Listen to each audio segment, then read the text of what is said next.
Gênesis, capítulo 39. José foi levado para o Egito pelos ismaelitas, e ali foi comprado deles por Potifar, egípcio que era um dos oficiais do faraó e administrador da casa real. Mas o Eterno estava com José, e tudo dava certo para ele, de tal forma que acabou indo morar na casa de seu senhor egípcio. Potifar reconheceu que o Eterno estava do lado de José e abençoava tudo que o escravo fazia. Estava muito satisfeito com José, tanto que fez dele seu auxiliar pessoal e pôs sob a responsabilidade dele seus assuntos pessoais, deixando tudo nas mãos de José. Daí em diante, o Eterno passou a abençoar a casa do egípcio por causa de José. A bênção do Eterno era percebida em tudo que Potifar possuía, tanto em casa quanto nos campos. A única preocupação do senhor de José era sentar-se à mesa na hora do almoço e do jantar. José era um homem muito atraente.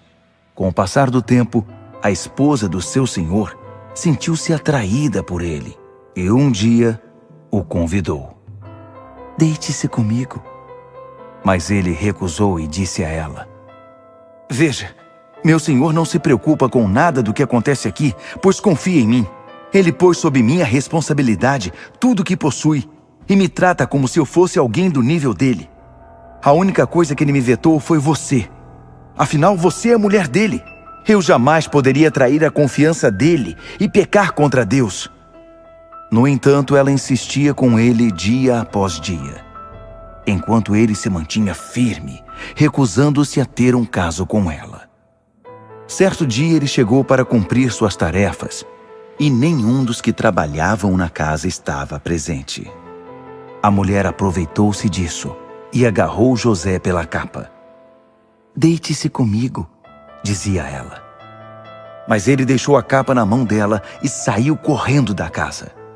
Quando ela viu que ele havia deixado a capa e fugido, foi chamar os que trabalhavam na casa e disse: "Vejam, esse hebreu aparece aqui e, como quem não quer nada, tenta se aproveitar de nós. Ele tentou deitar-se comigo, mas eu gritei o mais alto que podia. Por causa dos meus gritos, ele deixou a capa comigo e correu para fora." Ela guardou a capa até que o senhor de José chegasse e contou a ele a mesma história. "Esse escravo hebreu que você pôs aqui veio atrás de mim e tentou me violentar. Quando comecei a gritar, ele saiu correndo e largou a capa comigo." Quando ouviu a história que sua mulher havia contado, a denúncia contra o escravo hebreu, o senhor de José ficou furioso.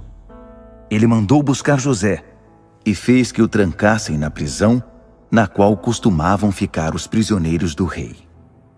Entretanto, mesmo na prisão, o Eterno ainda estava do lado de José, e a bondade divina garantiu que ele ganhasse a simpatia do chefe da carceragem, que fez de José o responsável por todos os presos, o administrador do complexo penitenciário.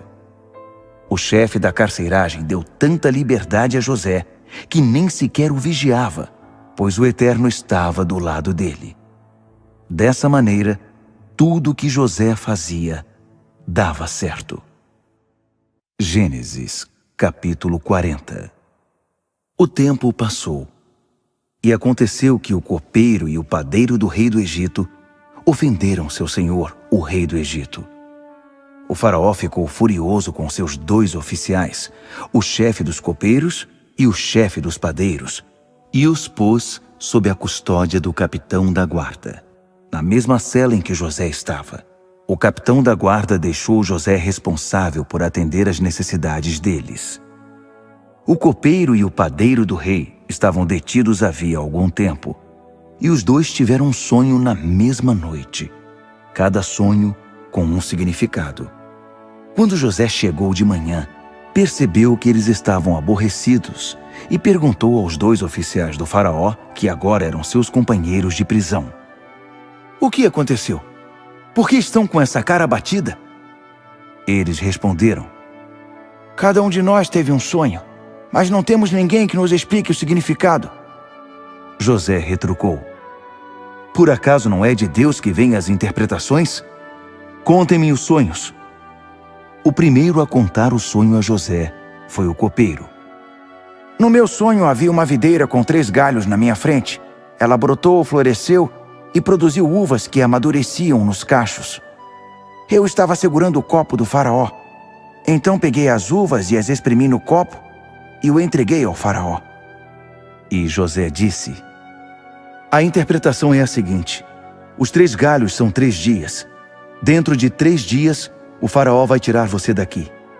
Você vai ser reintegrado a seu posto e vai servir a taça ao faraó do jeito que costumava fazer quando era o copeiro dele.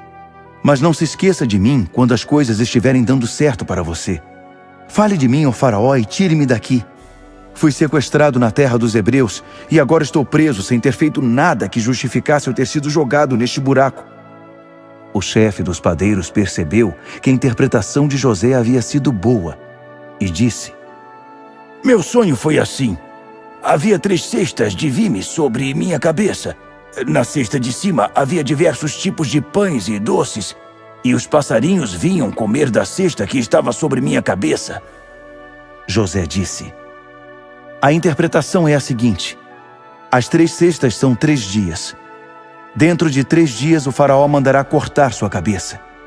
Você será empalado, e os pássaros vão comer a sua carne. E foi o que aconteceu. 3 dias depois, foi comemorado o aniversário do faraó, e ele deu uma festa para todos os que trabalhavam para ele. O chefe dos copeiros e o chefe dos padeiros foram postos num lugar de destaque, na presença de todos os convidados. Então o faraó restituiu o chefe dos copeiros à sua antiga função. Ele voltou a servir o faraó como antes. Quanto ao chefe dos padeiros, ele mandou empalar, exatamente como José havia previsto ao interpretar os sonhos. Mas o chefe dos copeiros se esqueceu totalmente de José. Gênesis, capítulo 41. Passaram-se mais 2 anos e o faraó teve um sonho. Ele estava perto da margem do Nilo e 7 vacas gordas e saudáveis saíram do rio para pastar entre os juncos. Logo depois, outras 7 vacas, estas apenas em pele e osso, saíram do rio e se juntaram às primeiras vacas que pastavam perto do Nilo. As vacas magras devoraram as 7 vacas saudáveis.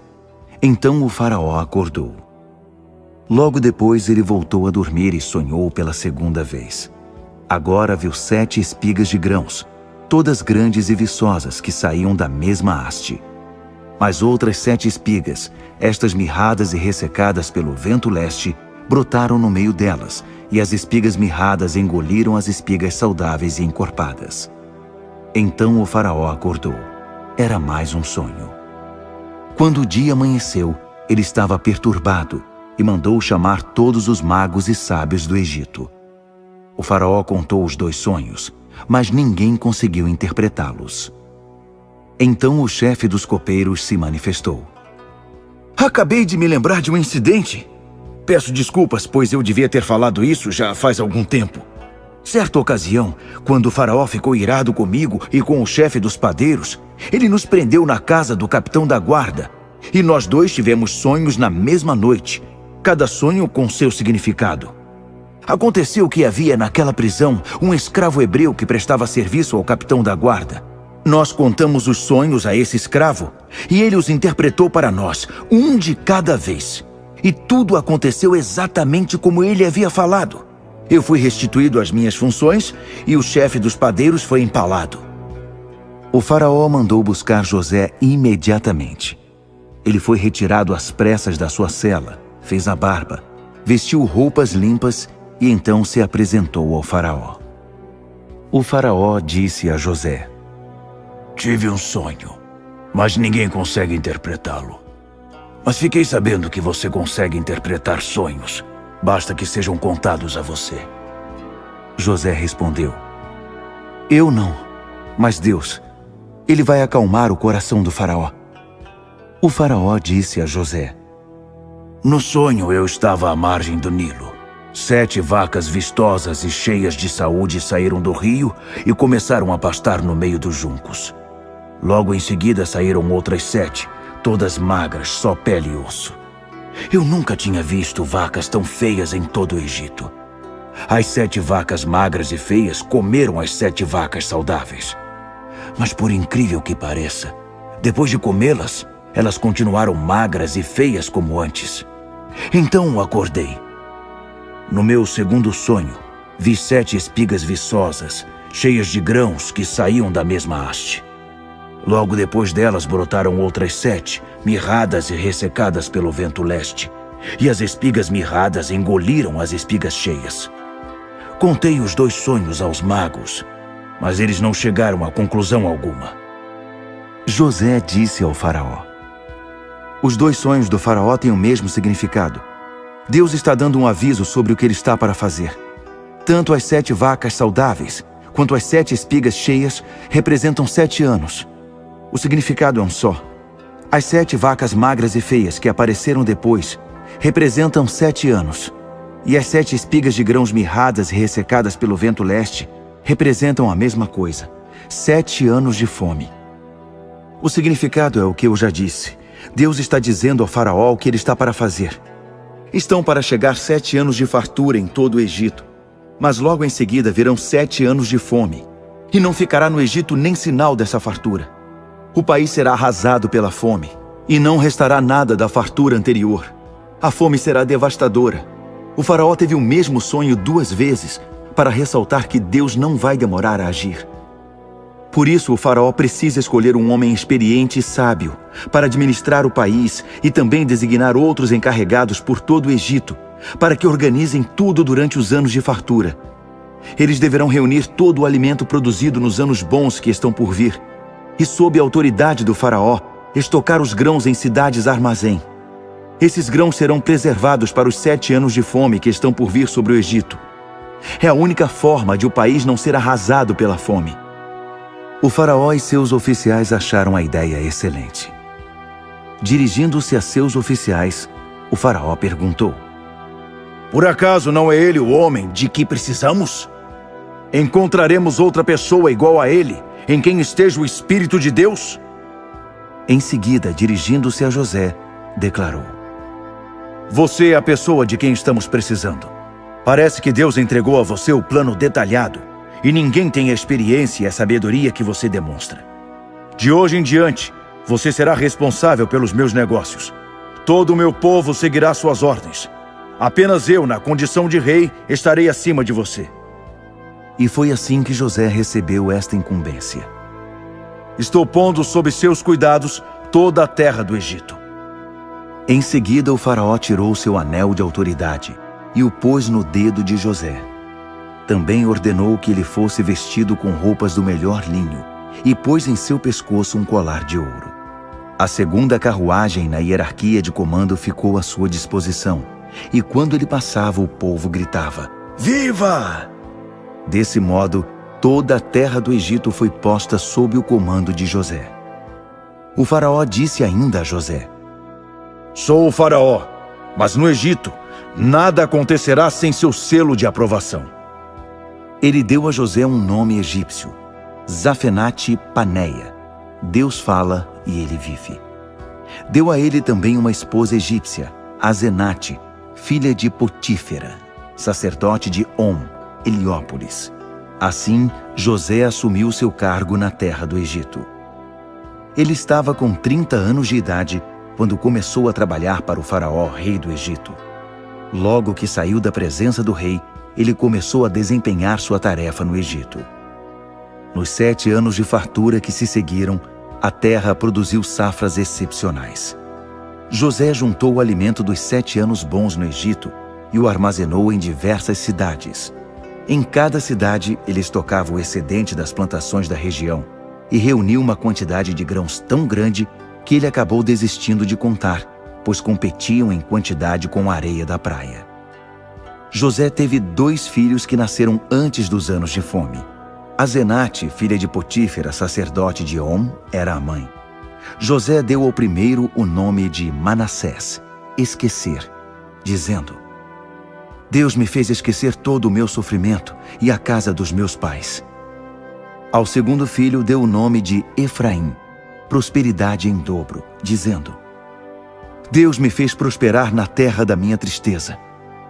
Os 7 anos bons no Egito chegaram ao fim, e começaram os 7 anos de fome, exatamente como José havia predito.